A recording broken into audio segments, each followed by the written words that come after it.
deu o incentivo fundamental para a criação da festa de Corpus Christi, comentamos sobre a freira e mística Santa Juliana de Montcornillon. Ela foi o instrumento que Deus usou por muitos anos para comunicar seu desejo de que fosse instituída uma celebração para honrar o Santíssimo Sacramento. Como vocês pediram para que fizéssemos um vídeo contando essa história, aqui estamos. Santa Juliana de Cornillon, também conhecida como Santa Juliana de Liege, nasceu entre 1191 e 1192 nos arredores de Liege, na Bélgica. É importante ressaltar esta localidade, porque naquela época a Diocese de Liege era, por assim dizer, um verdadeiro cenáculo eucarístico. Antes de Juliana, teólogos insignes explicaram ali o valor supremo do sacramento da Eucaristia. Ainda em Liege, havia grupos femininos generosamente dedicados ao culto eucarístico e à comunhão fervorosa. Orientadas por sacerdotes exemplares, elas viviam juntas, dedicando-se à oração e às obras de caridade. Tendo ficado órfã com 5 anos de idade, Juliana, com a sua irmã Inês, foram confiadas aos cuidados das monjas agostinianas do convento leprosário de Montcornillon. Foi educada principalmente por uma religiosa chamada Sapiência, que acompanhou também o seu amadurecimento espiritual, até quando a própria Juliana recebeu o hábito religioso, tornando-se também ela uma monja agostiniana. Isso aconteceu em 1207, com apenas 14 anos de idade. A partir daí, nunca poupou esforços para corresponder perfeitamente às obrigações que a vida religiosa lhe apresentava.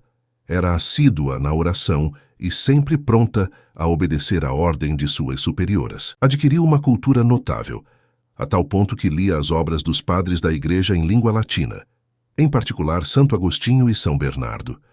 Conta-se, inclusive, que chegou a memorizar 20 sermões completos de São Bernardo, na intenção de meditá-los profundamente e crescer no amor a Deus.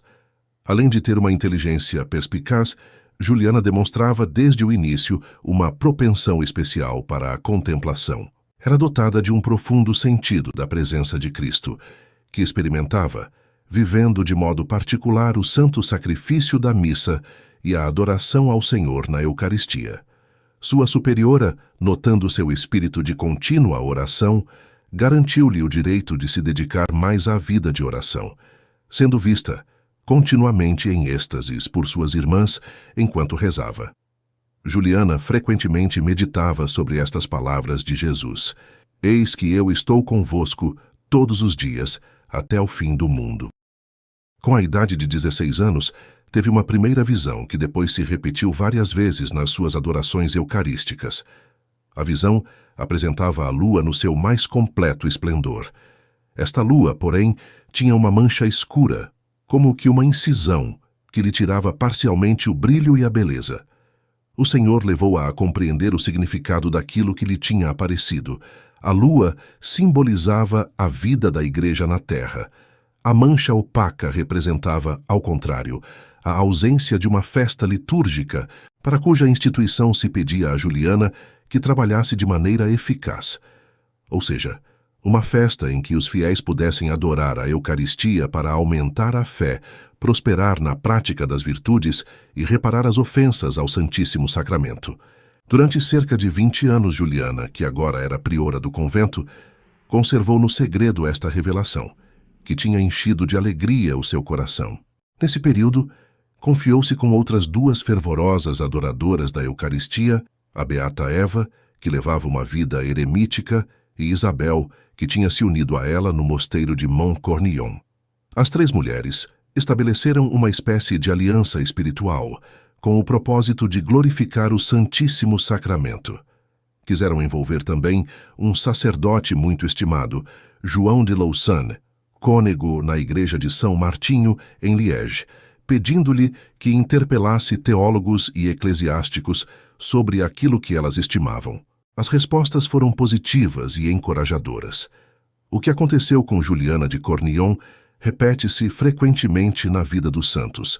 Para ter uma confirmação de que uma inspiração vem de Deus, é preciso imergir-se sempre na oração, saber esperar com paciência, procurar a amizade e o confronto com outras almas boas, e submeter tudo ao juízo dos pastores da igreja. Foi precisamente o bispo de Liege, Dom Roberto de Tourret, que após hesitações iniciais aceitou a proposta de Juliana e das suas companheiras e instituiu pela primeira vez a solenidade do Corpus Christi na sua diocese. Mais tarde, também outros bispos o imitaram, estabelecendo a mesma festa nos territórios confiados aos seus cuidados pastorais. Todavia, aos santos, o Senhor pede com frequência que superem as provas, para que a sua fé seja incrementada. Aconteceu também com Juliana, que teve de sofrer a dura oposição de alguns membros do clero e do próprio superior de quem dependia o seu mosteiro. Então, voluntariamente, Juliana deixou o convento de Montcornillon com algumas companheiras e durante 10 anos, de 1248 a 1258, foi hóspede de vários mosteiros de religiosas cistercienses.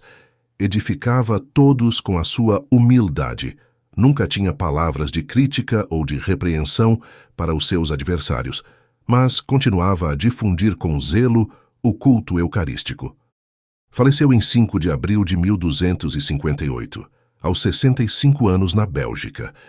Na cela onde jazia, foi exposto o Santíssimo Sacramento e, segundo as palavras do seu biógrafo, Juliana faleceu contemplando com um último ímpeto de amor Jesus Eucaristia, por ela sempre amado, honrado e adorado. Pela boa causa da festa do Corpus Christi, foi conquistado também Tiago Pantaleão de Troyes, que conhecera a santa durante o seu ministério de arquidiácono em Liege. Foi precisamente ele que, tendo se tornado papa, com o nome de Urbano IV, em 1264, instituiu a solenidade do Corpus Christi como festa de preceito para a Igreja Universal, na quinta-feira sucessiva ao Pentecostes. Na bula de instituição, intitulada Transiturus de Hoc Mundo, o Papa Urbano evoca com discrição também as experiências místicas de Juliana, valorizando a sua autenticidade, e escreve: embora a Eucaristia seja celebrada solenemente todos os dias, na nossa opinião é justo que pelo menos uma vez por ano se lhe reserve mais honra e solene memória.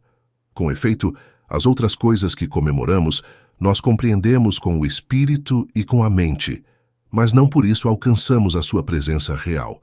Ao contrário, nesta comemoração sacramental de Cristo, ainda que seja de outra forma, Jesus Cristo está presente no meio de nós, na sua própria substância. De fato, quando estava prestes a subir ao céu, ele disse: eis que eu estou convosco todos os dias até ao fim do mundo. O próprio pontífice quis dar o exemplo, celebrando a solenidade do Corpus Christi em Orvieto, cidade onde então residia. Precisamente por uma ordem sua, na catedral dessa cidade conservava-se, e ainda hoje se conserva, o célebre corporal com os vestígios do milagre eucarístico ocorrido no ano precedente, 1263, em Bolsena. Para quem ainda não assistiu o nosso vídeo contando sobre esse milagre, vou deixar um card aqui na parte de cima da tela para que você possa clicar e assistir. Urbano IV, à época, pediu a um dos maiores teólogos da história, Santo Tomás de Aquino, que compusesse os textos do ofício litúrgico desta grande festividade. Eles, ainda hoje em vigor na Igreja, são obras-primas em que se fundem teologia e poesia. São textos que fazem vibrar as cordas do coração para expressar louvor e gratidão ao Santíssimo Sacramento, enquanto a inteligência, insinuando-se com admiração no mistério, reconhece na Eucaristia a presença viva e verdadeira de Jesus, do seu sacrifício de amor que nos reconcilia com o Pai e nos confere a salvação. Embora depois da morte de Urbano IV a celebração da festa do Corpus Christi tenha sido limitada a algumas regiões da França, da Alemanha, da Hungria e da Itália, foi ainda um pontífice, João XXII, que em 1317 a restabeleceu para toda a Igreja.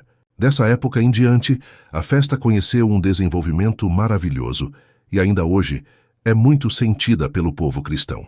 Quanto à Santa Juliana, ela foi canonizada em 12 de março de 1599 em